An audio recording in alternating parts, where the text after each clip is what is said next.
I sewed some socks. How amazing is that? Too fun, all the colors that you could use.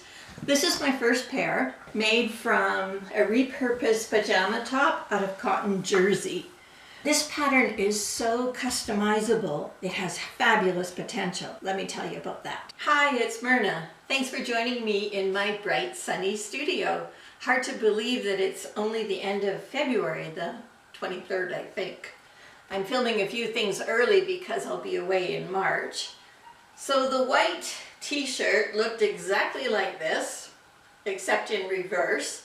I was able to get the back of the sock from the back, the front of the sock from the front, and the bands from the sleeve, which is really a great way to repurpose a t-shirt. The pattern is Cozy Toe Socks from Peekaboo Pattern Shop. I'll put the link below. One of the reasons I chose this purchase pattern over one that's offered for free is how customizable it is. I have small feet on the narrower side, but bigger calves, so wanting to work with that. I'm not sure that I would make my socks out of cotton jersey all the time. I think I'm looking for something a bit more stretchy. I switched to a pair of jeans with these to see if they slide down while I'm talking to you. And so far, in the process of getting all set up, they are doing just fine. The pattern comes with a front and a back.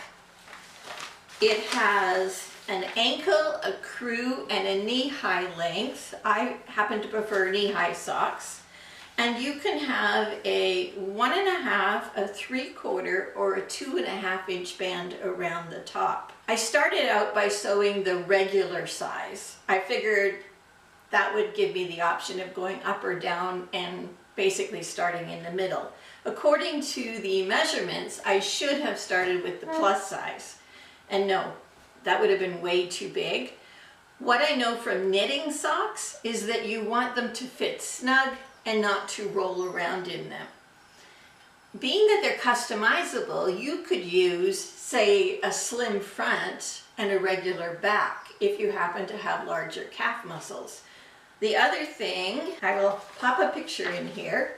The way they are sewn is there is darts for the heel, so there's no seam going under your heel. The toe folds up and over like this. So the seam is right here and not at the end of your toe. And on the sides, it's just wrapping around the curve of your foot. These are the darts for the heel shape, and then there's the calf shape.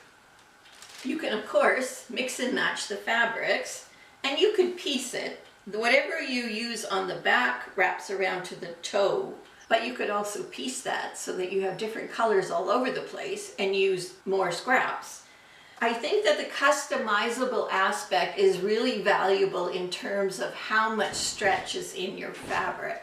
It was those two t-shirts that ended up as pajama tops that started me on this journey, plus the fact that I really have a hard time buying socks. This fabric has a bit more stretch, and so I will try the slim fit on this one and get back to you and see how that works. I redid this second pair in this black cotton rayon blend, so soft and cozy. And these fit really well. They don't pull around my ankles like the cotton jersey ones did, but they did start to slip. So I spent quite a bit of today with my pin-fitted sock, which just makes me giggle.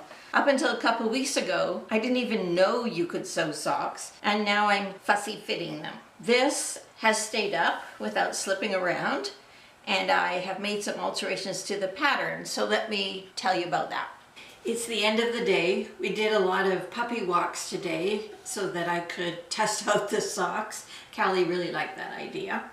What I want in my sock is cozy and warm, well fitted, not slipping around or feeling like I'm rolling in it, and not falling down my leg, especially not rolling like a sausage around my ankle, which is what's happening with my store-bought ones right now. I took the sock. This one I tried the 3/4 inch band on to see what I thought of that. And the first thing I wanted to do was take out 1/4 inch of the foot length.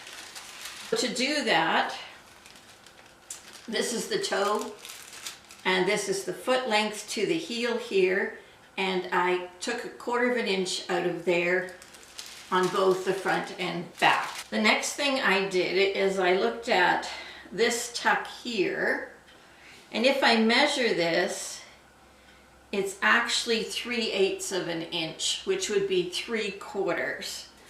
I took 1/4 of an inch off the front all the way down by cutting and overlapping, and on the back and on the front all the way down.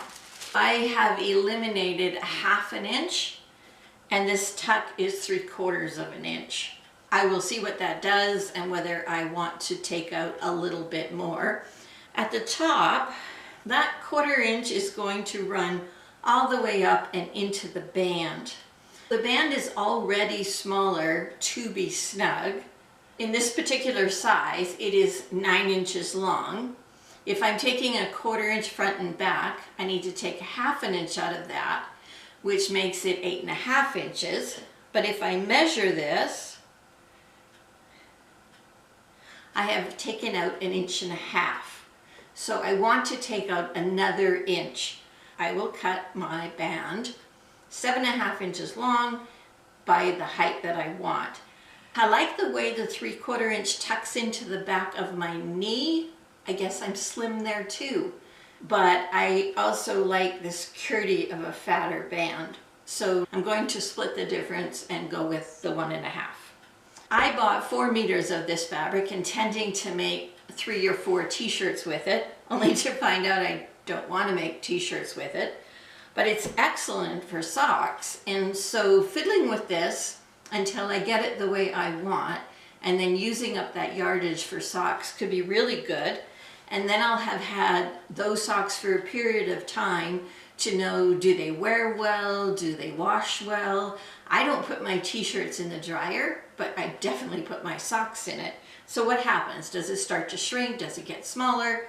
I have no idea. I have never sewn socks before.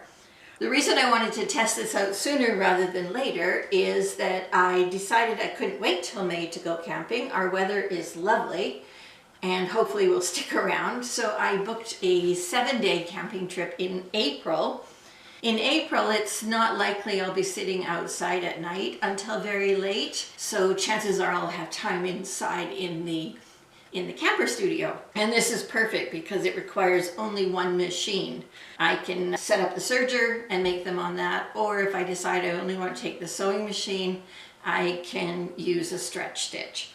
So at some point in the future, I'll have made some more of these and I will let you know. They seem so big, but that's just the way it is. And I think this is quite fascinating. Thank you so much for being here. Let me just pause right now and say that as of the filming of this, we are over the halfway mark on getting to the 4,000 watch hours. Thank you very much. I really, really appreciate that.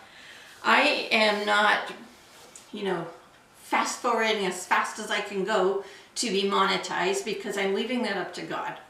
If He wants to monetize the channel, I'll have done my part to get it there, and the watch hours certainly do help. I believe I talked in an earlier video about wanting my creativity to be debt-free and making sure that I know where that income is coming from. And so that is my curiosity saying, is this the way it will be clearly defined? I think that would be really fun. See you next week. Thanks for being here.